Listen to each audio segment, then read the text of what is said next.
Live. This is One for the Record. I'm Diana, and today it's very late at night. It is May 4th, 2014. Here are your news updates for today. The Extinction Protocol 2012 and beyond. Twin 6 magnitude earthquake shakes seafloor south of Fiji. Heads up on that one. That's very strange. Also,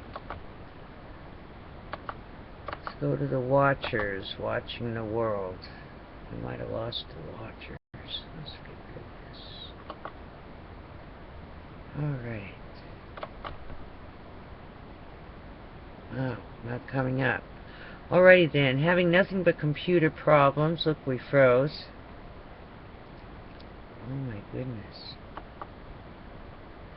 Alright, big problems going. I don't know if, I guess you can hear me, but internet's slowing way down. So stay tuned. I'm going to just attach a bunch of things like THORNEWS and whatever else I can come up with. Alright, big internet problems tonight. See you tomorrow on the flip side. Be safe. Be prepared for anything. Wednesday, April 30th, 2014, 9:30 a.m. The galaxy known as M87 has a fastball that would be the envy of any baseball pitcher that were the size of a galaxy. I guess that would make the universe the baseball stadium. It has thrown an entire star cluster toward us at more than 2 million miles per hour because it is sick of hearing Earthlings use the word annoying. The newly discovered cluster, which astronomers named Howdy HVGC-Uno, is now on a fast journey to nowhere. Its fate, to drift through the void between the galaxies for all time. Well, how do you know, man? Okay, I'm guessing that your lifespan is between 40 to 95 years. And this thing's going to be a star cluster comet, and its lifespan will probably be billions of years if your calculations are correct. And so, how can something that is 100 years discuss the fate of something that is a billion years? It technically might even be forever, man. Because if stars just make stars, then that's forever. I mean, even if the Big Bang becomes the un-Big Bang, that's still forever. Because then it'll go back to the Big Bang again. It'll yin and yang. You know what I'm saying? That's what I love about astronomy. There's a lot of LOL, what did you just say? That's interesting, but I think I might have a better idea. Astronomers have found runaway stars before, but this is the first time we found a runaway star cluster. Okay, now you guys are talking in mixed metaphors. I know astrophysics is your thing. Let me give you a lesson. A fastball does not run away from the pitcher's hand. A fastball is an object thrown at a target. The HVGC in HVGC-1 stands for Hypervelocity Globular Pudding Cluster. If the pudding were stars, globular clusters are relics of the early universe. These groupings usually consist of thousands of stars crammed into a ball a few dozen light years across. I guess meaning that in a time-spatial thing where light is instantaneous, all these stars make up a giant star. Like maybe the universe is an atom within a universe. These groupings usually contain thousands of stars crammed into a ball a few dozen light years across. The Milky Way galaxy is home to about 150 globular clusters. The giant elliptical galaxy M87, in contrast, holds thousands. It took a stroke of luck to find HVGC-1. The Discovery team has spent years studying the space around M87. Yeah, I noted that too. I compile a lot of data. I collect a lot of videos on this crap, try and put them in folders, but a lot of times my arrangement system's very messy. So when I went to track down all the stuff for Galaxy M87, I was like, wow, they have been fascinated with this galaxy for a very long time. And that's cool. Apparently you can see it with an average size telescope, 6 inches. I mean, I don't know what the average size of a telescope is. I've only really seen my telescope. But the amateur and professional astronomers who've seen a lot of telescopes say that 6 inches average. Alright then. They first sorted targets by color to separate stars and galaxies from globular clusters. Then they used the hectospec instrument on the MMT telescope in Arizona to examine hundreds of globular clusters in detail. Skynet automatically analyzed the data and calculated the speed. Thanks, Skynet. You're always big help. Bastard. Any oddities were examined by hand. Most of those turned out to be glitches. But HVGC-1 was different. Its surprisingly high velocity was real. We didn't expect to find anything moving that fast, she said. She being a he, J. Yai Stardale of Michigan State University. How did HVGC-1 get ejected at such a high speed? Astronomers. What? Are they saying astronomers did it? That is crazy. It sounds like pseudo-astronomy to say astronomers just picked this thing up and chunked it at us. Oh, maybe that wasn't in a sentence. I should turn the page. What is the digital phrase for turn the page? I should scroll down. But I'm not scrolling down. I'm paging down button on my editing program. How did HVGC-1 get ejected at such a high speed? Astronomers aren't sure, but say that one scenario depends on M87 having a pair of super black holes at its core. Sometimes you ever get the feeling that black holes are like the snipe of astronomy? How'd it happen? Black holes did it. Now, go out in that field and look for a black hole for a decade. That joke didn't make any sense, but I love those jokes the best.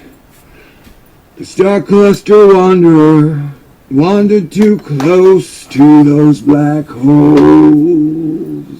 And how come they say, like, light never escapes a black hole? And then there's like a giant jet of light shooting out of the black hole. And they're like, oh, that's not light.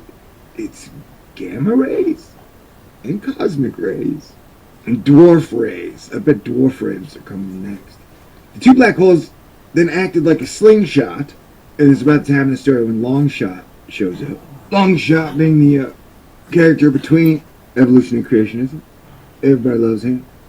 Well, ladies and gentlemen, and trolls, we have the M87, as you mathematicians call it, M87.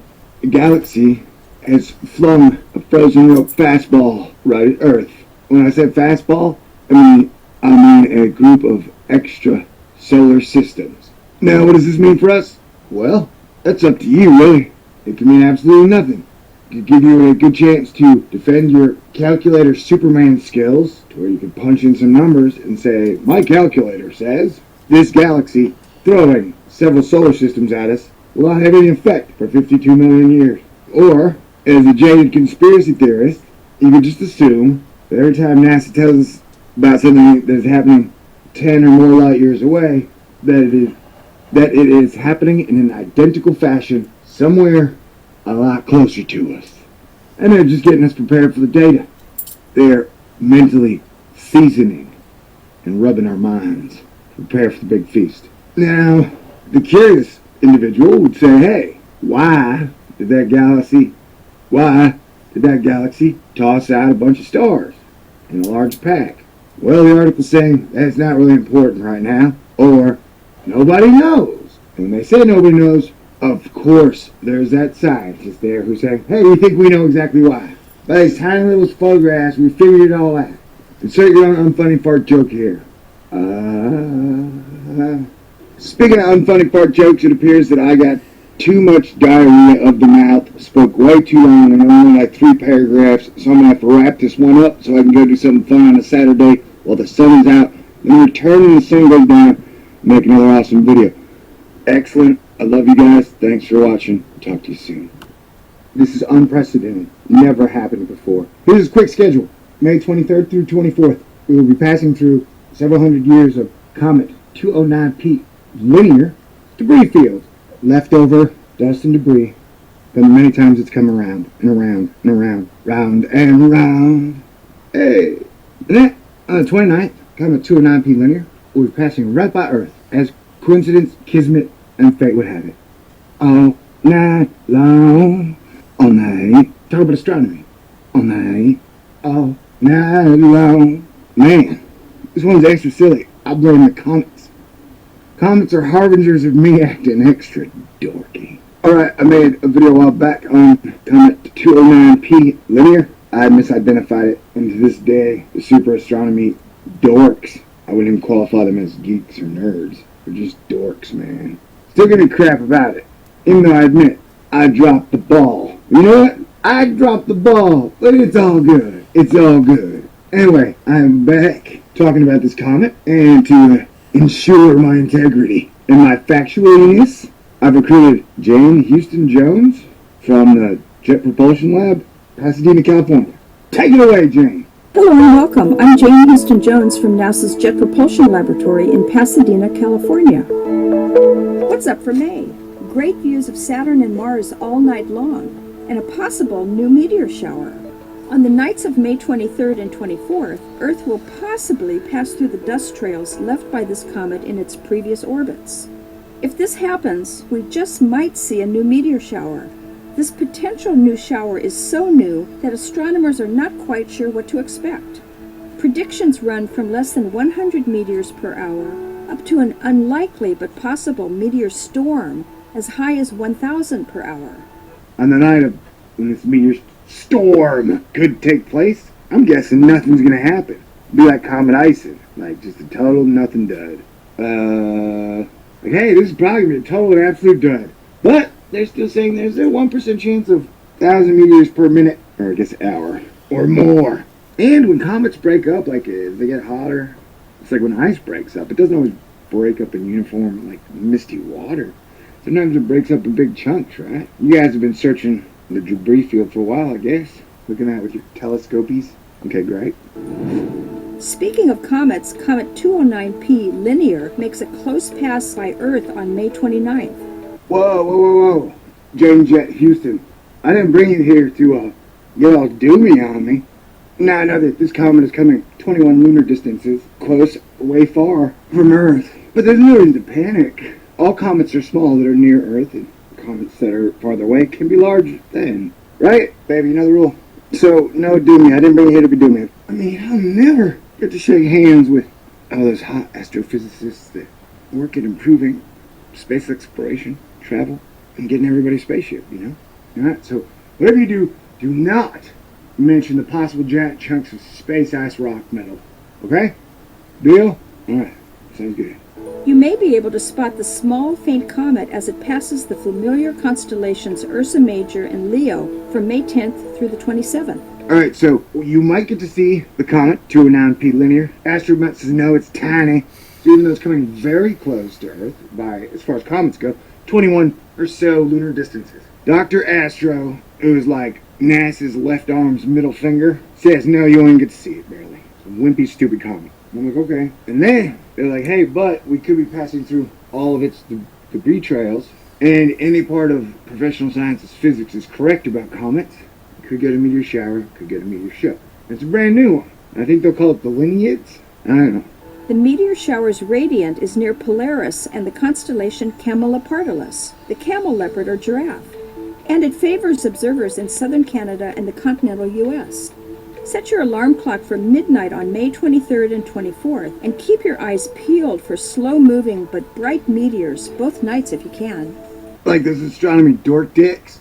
I think they've written a whole book on how hilarious they find BP Earthwatch mispronouncing Camelopardalis. Camelopardalis. Camelopardalis. I know, it's funny to watch them type out how they're making fun of BP's pronunciation of it, but all you ever do is tap on the fucking keyboard, man. You never pronounce nothing, so you don't ever make pronunciation mistakes. Do you not understand that? Like, God, you dorks are so anti-socially ignorant. Like, really. Anyway, Camelopardalis. Isn't Camelopardalis funny? Camelopardalis. I've never had another conversation with a human being outside of ordering food, but I like to make fun of people's pronunciations. Yes, I do. Type. There's a possibility one day I'll get to make out with Amy Manger. Asterisk. Whatever. I shouldn't be making videos today. I'm in a bad mood. Okay. Were you waiting for me to train wreck this mofo? Okay. You want me to Camelopardalis in it? That's fine. I can do that. But first, let's set the train on fire. Second, let's put it at the top of the atmosphere and drop it. Third, I'm gonna need some beer. And some whiskey! 2 shots of tequila. What are you talking about? Nothing. I think I'm a ramble for just never. And then mayonnaise bike it all the way to the cloud in my shoe. Got that? Yep. It's one of them days. Hey, Jane. This ain't about me. This is about Comet 209P Linear. And its meteor storm of madness. All night long. All night. Better be fun to talk about astronomy. All night long. Some of the JPL ladies. All night. All night long. All night. Talk about astronomy. All night. All night long. Comets are harbingers of me acting extra dumberassery. Fuggery. I can't have licking on my thingy. So, just, Okay, the premise.